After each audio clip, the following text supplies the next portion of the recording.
Olha, eu tô com uma coisa, tem uns 2 meses que eu comecei a pesquisar e escrever.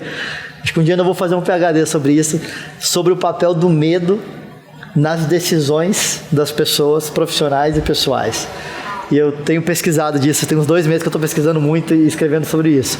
E eu queria perguntar para vocês, assim, na vida de vocês, na carreira de vocês, quando vocês tiverem que tomar as decisões mais complexas, seja do lado pessoal, do lado profissional, qual foi o papel do medo e como que vocês lidaram com isso para tomar a decisão, ou para ir adiante, ou para não ir adiante?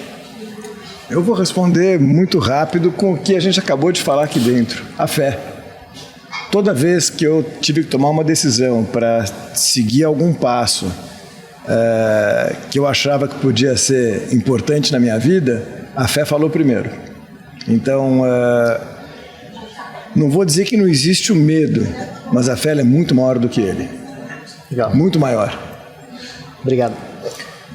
E até tem uma analogia talvez a ser feita, que as pessoas confundem medo com dúvida. Tem muita gente que tem dúvida e acha que é medo. Cara, eu acredito assim, ó, em primeiro lugar de tudo, a fé. A fé, para mim, é o que mais faz você assumir responsabilidade e ter coragem. Do jeito que eu comecei, acabei não contando, mas eu só tive um emprego na minha vida, foi 10 anos de Coca-Cola, né? Que foi uma baita de uma escola também. Essas grandes corporações, elas te dessem metodologias e um modelo mental muito forte, pautado em resultado, né? E, cara, quando eu saí da Coca, que eu fui empreender, eu acho que talvez o meu maior fator do insucesso foi que eu tinha feito coisas muito legais. Quando eu resolvi sair da Coca, eu fui abordado pelas fábricas do Brasil inteiro, querendo me contratar. E aí eu fui pra rua pegar a minha Kombi, vender produto de limpeza na rua, jurando que eu ia ter sucesso e que ia ser rápido. Cara, e eu bati com a cabeça no muro tantas vezes, eu acho que por ego, por arrogância, de achar que o que eu ia fazer era tão mais simples, e realmente era, mas eu não sabia. E ali no começo me deu medo, porque eu comecei a pensar em desistir.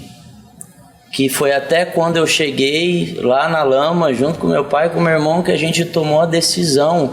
E, cara, olha só, o ato de tomar decisão, para mim, ele está relacionado à fé. Você decidiu porque você voltou a acreditar. Então, acho que você começa na fé, mas você no dia a dia também vai ganhando confiança conforme o repertório que você vai tendo. Quanto mais repertório, mais confiança. Mais repertório, mais confiança. O grande problema, ou talvez o grande ponto de observação, seja não deixar a quantidade de repertórios que você tem te deixar arrogante, com vaidade, porque você vai bater com a cara no muro. Então, para mim, eu acho que Eu acho que, somado a isso, né, eu tenho uma experiência muito mais curta, mas eu consigo ver na minha trajetória muitas das coisas que vocês já passaram inúmeras vezes, né? Chegou uma época, logo que eu abandonei a faculdade, e por escutar que era muito hábil em algumas coisas, tinha esse mesmo tom de arrogância, de achar que ia ser tudo muito mais fácil. Quando eu entendi o que era empreender com 18 anos, eu pensei, nossa, é só isso? Então beleza, em 6 meses eu tô milionário. E logo que você se depara entendendo que racionar comida, o medo ele se torna muito presente. Em qualquer coisa que você vai tomar, que você tem que tomar decisão, o medo nessa situação ele se torna muito presente.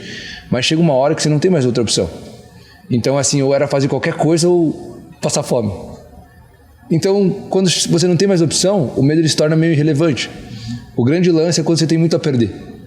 Mas quando você não tem nada a perder, cara, eu acho que é só um detalhe. Porque aí a sua percepção é que você não tem mais o que perder, então você não tem mais medo. Exatamente. Então, percepção, né? E aí, qual que foi o outro estágio que eu observo isso? O outro estágio foi, primeiro é você não tem nada a perder, então, tipo, o medo não vai mudar nada. E o outro estágio é quando você tem uma visão de algo que ninguém enxerga. A fé, ela está muito atrelado com quão longe você consegue enxergar.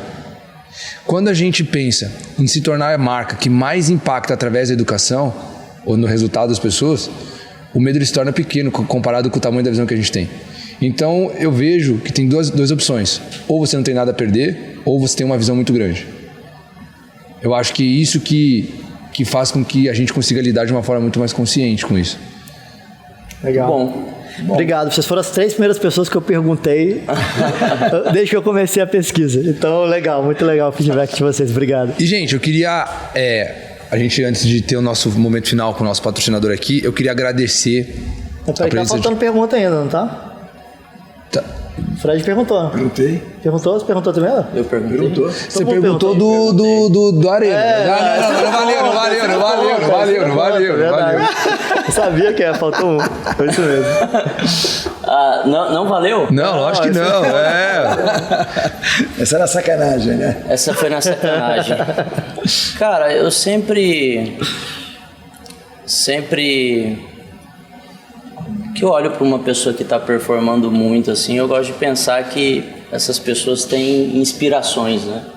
Eu queria entender das inspirações de vocês. Quem são as inspirações pessoais, profissionais? Por que vocês colocam tanta garra no dia a dia? Cara, eu acho que para mim a maior inspiração, a maior referência sempre foi meu pai. Meu pai é uma pessoa que trabalhou desde muito novo, sempre foi aquele trabalhador de carteirinha, né, da empresa, de que vai, veste a camisa, perfil muito diferente do meu. Eu sempre fui mais para a linha empreendedor, para a linha de arriscar, tentar coisas novas, ele bem mais conservador.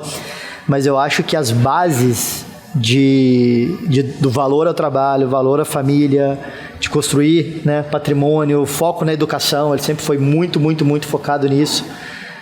Veio 100% dele, e da minha mãe veio muita questão disso, de ousar, de arriscar, de confiar em mim. Minha mãe já é uma pessoa muito mais para esse lado artístico.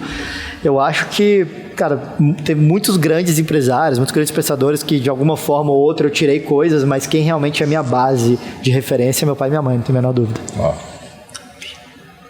Acho que isso é muito padrão nas pessoas, quer dizer, claro, para as pessoas que têm essa sorte, essa felicidade de ter a proximidade de um pai presente, uma mãe presente, mas realmente, para mim sempre foi, eu sempre entendi que o sucesso não é uma coisa que vem do dia para o outro. Claro, tem pessoas que conseguem, em, sei lá, meia geração, fazer fortuna, mas eu sempre entendi que é um processo. Você tem que partir, talvez, de onde o seu pai te deixou e caminhar um passo a mais. E preparar os seus filhos para caminharem um passo a mais do que você vai deixar para eles. Então, um dos grandes segredos que eu pelo menos, guardo para mim, adoto para mim, acho que isso daqui, por favor, acho que é um segredo que é para dividir mesmo, que ele só multiplica e melhora, além de ter a inspiração do pai, é você ter a inspiração, quando você colocou, passando para os filhos, para que os filhos sejam a sua continuação e vão dar o passo além de onde você parou. E com isso você vai ter um mundo muito melhor. Muita gente fala, não, eu quero deixar um mundo melhor para os meus filhos. Não, eu quero deixar filhos melhores para o mundo. É boa. Eu quero que eles venham ajudar o mundo a ficar melhor do que eles encontraram. Top. E eu venho de um meio mais simples, então o desenvolvimento pessoal não fazia parte ali, então o que eu aprendi muito dentro de casa foi muito princípios, do trabalhar muito, da honestidade, enfim, mas eu acho que eu me encontrei mesmo, foi quando eu achei uma causa, cara. Eu acho que pessoa nenhuma, ela tem o poder de transformar outra pessoa se aquela pessoa ela não está disposta a ser ajudada. Então eu me encontrei e eu comecei a conseguir usar toda a energia que eu tinha quando eu usei uma causa. E que causa foi essa? Quando você cresce escutando que você tem muito potencial, você acha que quando você tiver as oportunidades, consequentemente você vai aproveitá-las da melhor maneira.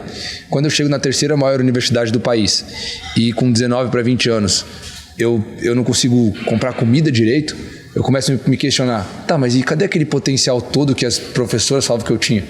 Ou seja, só ter um potencial não te coloca dinheiro no bolso, não faz a sua mesa ter comida. Então eu comecei a observar que tem um processo ali de você ter que transformar aquele potencial que todos nós, por uma justiça divina, temos no resultado prático, que daí é o dinheiro, que daí é as conquistas, que daí é tudo aquilo que envolve o que para cada um é necessário, né? Mas quando eu encontrei essa causa, eu comecei a entender que a força no mundo que você consegue imprimir no mundo está justamente naquilo que você acredita. O dia que eu escutei pela primeira vez Martin Luther King falando que ele estaria feliz quando ele combateu um bom combate. Eu falei, meu, o que esse cara tá falando? E é uma frase bíblica. Mas, cara, quando você encontra o motivo que te faz brilhar os olhos, que faz o seu coração bater mais forte, você tem a mesma sensação. Se eu partisse hoje, eu consegui contribuir nisso que eu acredito ou não? E que coisa mais inspiracional do que você poder ter a oportunidade de contribuir na vida de outras pessoas. Então a minha vida mudou quando eu encontrei essa causa. Eu acho que você nasce de novo, cara.